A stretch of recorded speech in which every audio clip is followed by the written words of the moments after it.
গত বছর ৫ অগস্ট ছাত্র জনতার অভ্যুত্থানের পর ভেঙে পড়েছিল পুলিশি ব্যবস্থা। নাজুক আইন শৃঙ্খলা পরিস্থিতি সামাল দিতে সরকারকে পড়তে হয় নানা প্রতিবন্ধকতার মুখে। এখনও পুরো স্বাভাবিক হয়ে উঠতে পারেনি পুলিশ। পুলিশের সঙ্গে দূরত্ব বেড়েছে জনগণের, ফলে জনগণ পুলিশ ইতিবাচক সম্পৃক্ততার কর্মকাণ্ডে ভাটা দেখা দিয়েছে।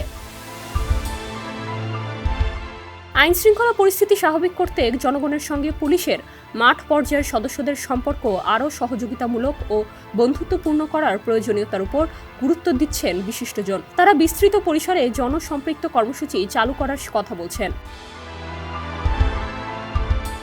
জনতার সঙ্গে পুলিশের ভঙ্গুর সম্পর্ক পুনঃস্থাপনে এসব কার্যক্রম ভালো ফল আনতে পারে বলে মনে করছেন তারা। পুলিশ সংস্কার কমিশনের সুপারিশেও জনমুখী ও জবাবদিহিমূলক পুলিশ বাহিনী গড়ে তুলতে কমিউনিটি পুলিশিংয়ের উপর গুরুত্ব দেওয়া হয়েছে।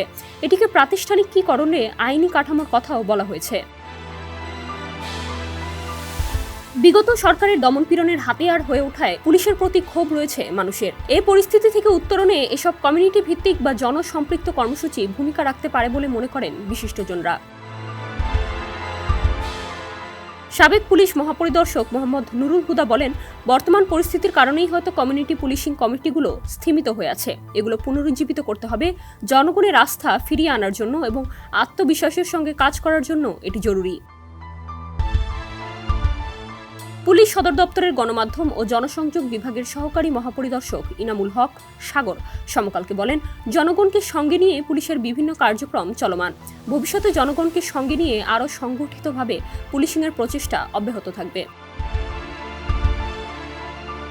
সম্প্রতি রাজধানীর বিভিন্ন শপিং মল সহ আবাসিক এলাকার নিরাপত্তায় পুলিশ ও অন্যান্য আইনশৃঙ্খলা বাহিনীর বাইরে বেসরকারি কর্মীদের অক্সিলারি ফোর্স হিসেবে নিয়োগের কথা জানায় ডিএমপি।